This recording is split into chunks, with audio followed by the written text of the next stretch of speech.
time. We back again, family. We have another one. So we got a good show tonight. We put some more stuff out on Facebook. We got some real good responses real fast today. So I appreciate everybody that tuned in, that chimed in on that question that I put on Facebook. So if y'all want to check that out, go to Dennis Graham Clipperdome. Check out that question that I put out there. So that's going to lead us probably into our next show. So what we have right now, we're going to try to today, what we want to do is we asked the question, if your spouse had to rate you from 0 to 100, what do you think your score would be? Or do you know what your score would be if you was going from 0 to 100 and your spouse had to assess you? Then, once you knew your score, could you be able to move towards elevation and growth? Do you want to make the necessary changes that it would take for you and your spouse to get to the next level? Could you be accountable? Could you make those changes? Now, there are many ways that we could approach this issue. There are a lot of different methods. I'm sure you can get with some different people and you can come up with some different combinations of different solutions. Use some different tools, maybe from the ones that we have this evening. So what we're trying to do now is we want to take this solution that we want to use this evening is like from our research. I've been doing research for those of you who may be just tuning in for the first time. I've been doing research for 10 years. I've been studying men and women. I've been studying surface and core nature of the man and the woman. And then after I study that surface core of the nature of the man and the woman, then I hold men and women's forums. So when we hold the men and women's forums, what we get from that is we take that data and we turn them into statistics. So we had mathematicians, we had psychiatrists, psychologists, we had counselors and life coaches come in and give us their professional opinion so that they could kind of tell us what they see and what they think so that we could help people who will not necessarily have this knowledge, who may not have the time, because it's very, of course, it's time intensive. So I got the research, I did that work, we got the mathematicians, we got the psychiatrists and psychologists. So now we're coming up with this data. So this is turned into our statistics. So when we do our forums, it's easier for us to approach this. We've talked to a plethora of different people. When we do our research, we interview men and women with only PhDs, men and women with only master's degrees, and then we interview men and women with only bachelors, and then we interview men and women with just blue collar. So then we took these same questions and we got some different responses. So we took the general consensus of the responses that we got and we extracted those. And then this is how we come up with this data and this research. So I asked that question because I've been getting a lot of calls. I take calls and get emails all the time. People calling me, get men and women in relationships, they having their problems, they have their discord, they got their ins and outs, their ups and downs. I'm trying to figure out how can I put this information out here? How can we use these tools and help us understand that it's not just us? The things that we're doing is not exclusive to us. The problems that we have is not exclusive to just us. It's a lot of people going through a lot of similar things. But because I get the opportunity to see both sides, I get to see the men's side and the woman's side. And I learned so much information because I had to sit down and pay attention to both sides and not just have it be one-sided. So when that's not one-sided, hey, thanks, Terry. I appreciate that, bro. So when it's not so one-sided, that's why I put this out here. So I want you to know that if your partner assessed you from 0 to 100, what would they see or what would they say? So one of the tools, one of the approaches I want to try tonight, I want you to try to sit down, get your partner to assess you. I want you to write down first what you think your strengths and weaknesses are. Once you find out or write down what your strengths and weaknesses are from your perspective, from how you see it, then I want you to have your partner sit down. And while you're writing, if possible, have them write it down too. Or you can have them do the information previously before they get to you, or you can have them do it after you write yours down, depending on how you guys' lifestyles are set up. So when you write down what you think your strengths and weaknesses are, then you have to let them check that paper. Again, that's video number 26 on the YouTube Clipperdome Chronicles page. When we say be careful about checking your own paper, because we all done that in school, And we know a lot of times when we check our paper, it's always right because we know our head, our heart, and our spirit. We know our intent. And a lot of times our partner does not. So we want to be careful about checking at our own paper. So take that information that you wrote down with your strengths and your weaknesses. We want you to hand that over to your partner. And we want you to let them check that paper. And we want them to gauge it against what they think your strengths and weaknesses are. So now, if you're serious, if you want growth, if you want elevation, if you're trying to get to the next level, if you want that healthy, viable relationship, if you really want to try to give it that, get to that next level, and this is just one approach out of many. But this is just some things that we tried, that we found it works pretty good as a tool. So once you give him or her that paper, and they assess you and give you your score, you have to listen now at this point. We want you to listen. We don't want you to be defensive. We don't want you to be combative. Because what we do here at the Clipperdome Chronicles, we compliment. We do not compete. Because again, we don't want you to judge your partner. We want you to assess your partner. Because in a judgment, somebody has to win and somebody has to lose. That's a competition. That's a judgment. That could be in court. That could be in a sports event. That's a competition. But you don't want to compete in your relationship because you want to try to become one. So you don't want to compete against yourself because that is counterproductive. Okay? So we want to start saying assess instead of judge. But that's coming with the intent for growth, for love, peace, harmony, reciprocation. Those type of things. So we don't want you to do it in haste. We don't want you to do it out of hate or out of anger. We want you to say, this is seriously what I want to do. I want to progress this relationship. So I'm going to sit down. I'm going to write down what my strengths and weaknesses are. Then I want you to write down what you think my strengths and weaknesses are. And the person that's getting assessed at this particular time, they have to be looking for growth. They can't come defensive. You can't get upset. They're telling you how they feel and what they see. So take that information. Get that from your partner. Make sure that you're hearing what they say. Now, we have to be careful because we all can hear audibly. Most of us can hear audibly. Are you listening? To listen to something, once you hear what they're saying, then you need to tell your spouse what you hear them saying in your words, not verbatim what they just told you. You need to tell them what you heard them say. So now that's how they know that you're listening, because you told them what you heard because you was listening, and then you put it in your own words. So now they know that you're paying attention. Okay? So once you know that you're paying attention, they tell you where your strengths and weaknesses are, you're going to let them grade your paper. You let them grade that paper. You take down their advice, you write it down, especially if you previously discussed this information. Now, a lot of times in our relationships, if we've been together for years, this stuff isn't new. It's usually redundant. It's usually things that we're taking for granted. It's usually things that we're not paying attention to. It's usually things that it may be connected to our trauma. It might be connected to our inhibitions. It might be connected to our insecurities. We may have abandonment issues. We might have trauma from our childhood. We might have trauma from our parents. It could come from family members. It could come from past relationships. So you want to sit down with that person, and you don't want to put them on the defense, and you don't want to judge. Because if you're seriously trying to get to a solution, you want to be careful about making them defensive and making them uncomfortable about having this conversation. But once you get your score, and they start telling you what your strengths and weaknesses are, if it's different from what you have on your paper, then you need to start seeking those solutions. That's when you need to start listening and don't defend, especially again, if this is something, which it usually is, that you've talked to in depth for weeks or months or even years. So I get those calls, I sit down with couples, and a lot of times the lack of communication is just the communication is lost in translation. They're talking to one another, the man and the woman. So when they're talking to each other, the problem with that is that they're not getting across what they're really trying to say to each other. So because they're losing that communication and it's getting lost in translation, a lot of times we just need to sit down and listen and hear our spouse. Don't compete.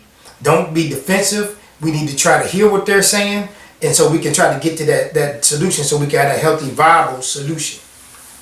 Okay, so now we got what we say a lot of times, I hear a lot of people, they say things in their relationship. They say that I love him, I love her. They say we're going to do better. They say we're going to try this, we're going to try that. A lot of times that really doesn't happen. A lot of times it never manifests itself in the relationship. A lot of things that we say, the woman may say, the woman thinks that she's very caring. She's very considerate.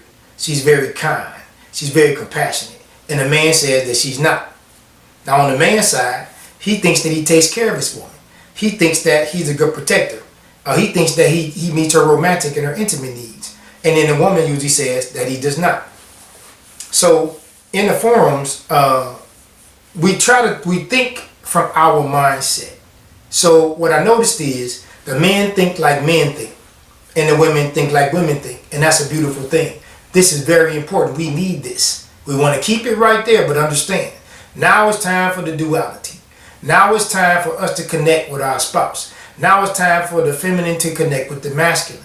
So when you have that man and that woman, if you can be the best man that you could be, you can connect to that woman in a better way. So what you want to do is have your masculine energy match her feminine energy. So you don't want to think like a man. You have to understand the core nature of a woman if you are a man. If you are a woman, it's vice versa. You want to think like a man in certain at certain times, on certain situations, in certain issues, because we need you to be who you are. That's what attracted us to you. They also need you to understand the core nature of the opposite sex. So if you're trying to get with your man, or if you're trying to get with your woman, a lot of times you need to find out what the core of their nature is. So we went over this before in another video, and I want you to understand what we say when we say man and woman here in the Clipperdome Chronicles, especially in these videos and in our forums. You can go to YouTube Clipperdome Chronicles, video number 2. Video number 2 on the YouTube Clipperdome Chronicles is going to explain thoroughly what we say when we say man and woman. Now, I'll go into that just a little bit. So we're going to take it and give it a universal perspective, because I like to talk about things that are universal, not necessarily the topic at hand. So we have the nature of an alligator. We all remember the crocodile hunter. So the crocodile hunter, of course, he went out and he would wrestle the alligator down, tie him up, maybe take him back to the wild if he was, out of place, and put him, where it's safer for the crocodile or the alligator. Now, the reason he was able to do that, because he understood the nature and respected the nature of the alligator. So once you understand the nature of the man or the woman, then you can start more efficiently dealing with him or her. But you must first understand that you can't think like you. You have to understand the nature, core nature of who and what you're dealing with. So that's when we say we need you to be a woman and have that feminine energy.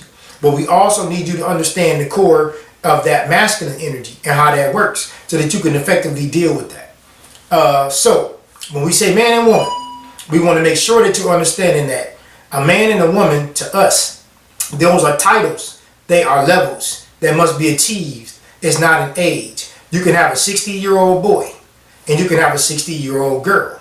So now when we say man, a woman will say, well, DJ, the man, he took my money and the man beat me. A man is a protector and a provider. He's not going to take your money and then he's not going to beat you. That was not a man. That could have been a young man, that could have been a dude, that could have been a thug, that could have been a boy. But that was not a man, because that is not the definition of a man. In the context of the universal perspective, if I say I was in an airplane and I was underwater, flying underwater at the depth of 10,000 feet, and I was in the airplane, a 737, now you know that's not possible. So what I just said didn't match up to the nature of how a 737 operates. So when you learn what it is you're dealing with, the core nature of it and how it operates, then you can start understanding how that works and how to deal with it. So when women come up to me and they say that a man beat them and the man took their money, that was not a man. Sisters, I'm telling you, you have to understand. Go to the YouTube Clipperdome Chronicles video number 2. Listen to what it is saying. Don't look at the video, hear it, and understand that this is coming from research. This is thousands and thousands of men, different brothers from different lifestyles, from different backgrounds, who are trying to tell me how this works so that I can help you. So, giving out that information, We were talking about if your spouse is going to assess you, how you need to try to proceed for elevation and growth. Because our communication is lost in translation, this process could be effective once you write it down, your strengths and your weaknesses, and then your spouse will assess you. And then you would do the same for them so that they can see where they're strong and they're weak. And then you would check each other's paper. You would cross-reference that.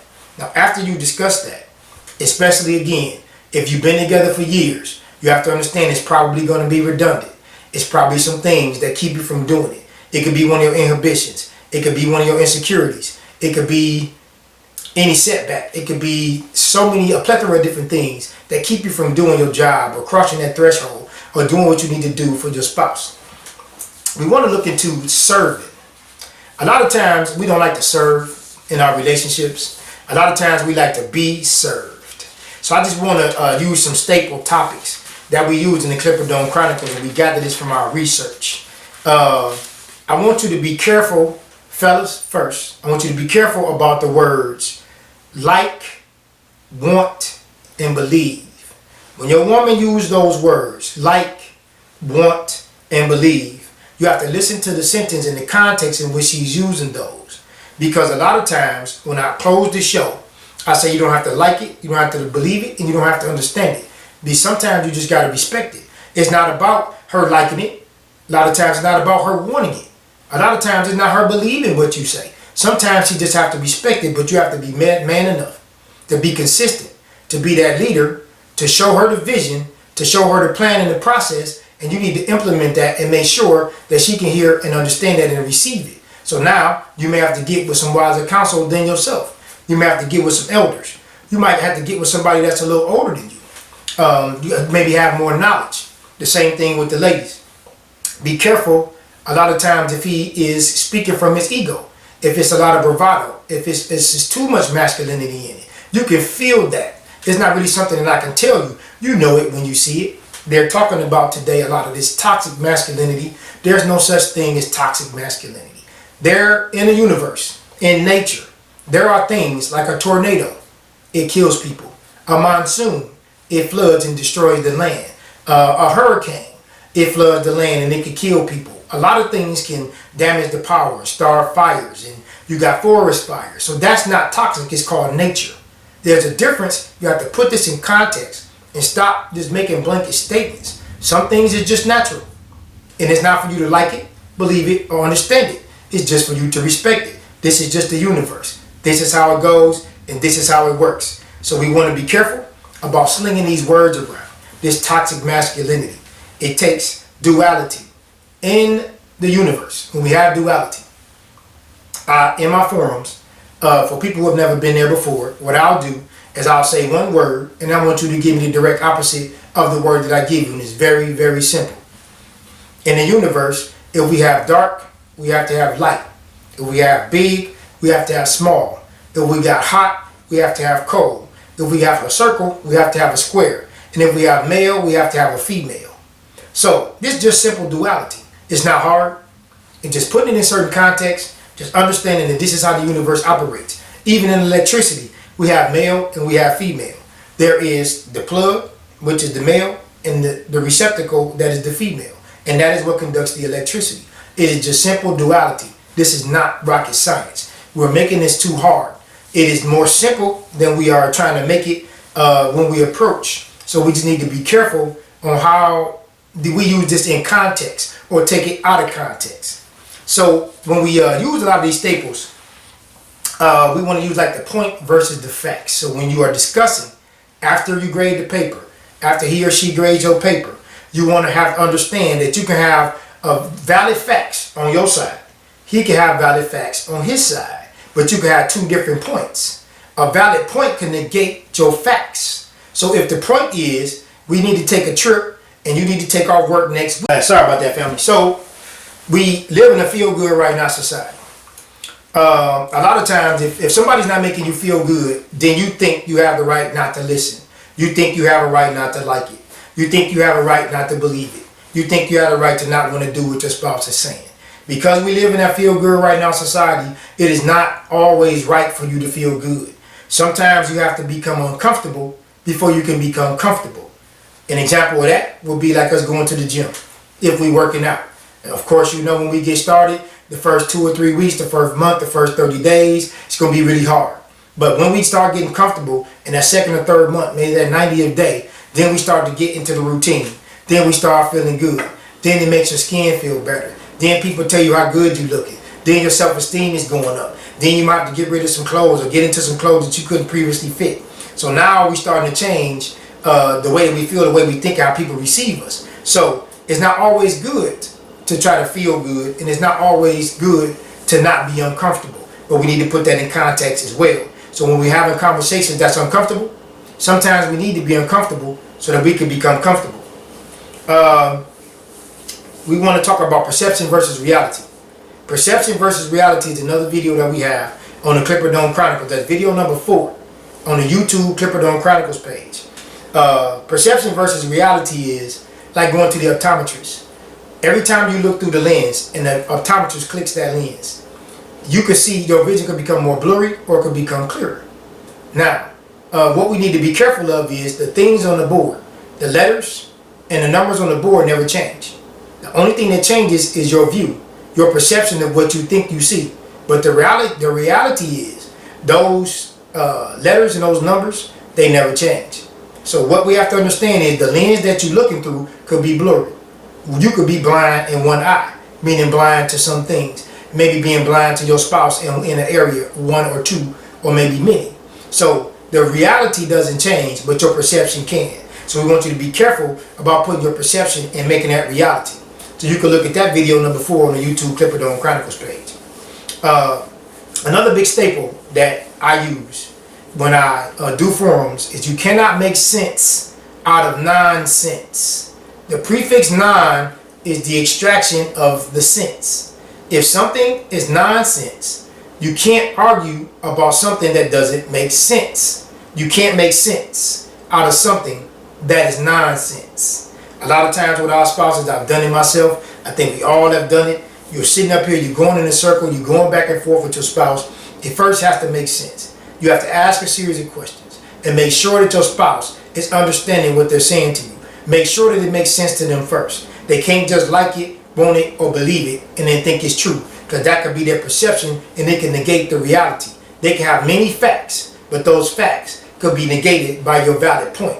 So you have to have the same point, because that can negate those facts. So we don't want to try to make sense out of nonsense. Fellas, when we were little, we were taught, if we had a sister or a cousin or maybe a young lady in our life that was in our family, if you have 2 little kids, 2 babies, 2 toddlers, and it's one ball, they would see the little boy struggling with the little girl, and then if the little boy takes the ball, usually the parents are going to say, give the ball to the little girl. Okay? That's just how this goes. So then they grow up. So then they may be maybe riding a bike. So then they grow up, and the little boy, they struggling for the bike, the little boy takes the bike from the little girl. So then the parents come out again. They're going to say, boy, let that girl ride that bike. You need to treat her like a young lady. You need to be nice to her. So then when we start dating, maybe 15, 16 years old. So now you're going on your first date. They're saying treat her like a lady. You're supposed to treat her nice. You give her your attention. You doing all these nice things for her. Make sure you're talking to her nice and polite. And it's going to favor the woman, or the female, excuse me. So then when she becomes a woman, you start dating. You're supposed to pull up to the house. You maybe have some flowers. Maybe have a box of chocolates. You're going to open her door. You're going to put her in the car.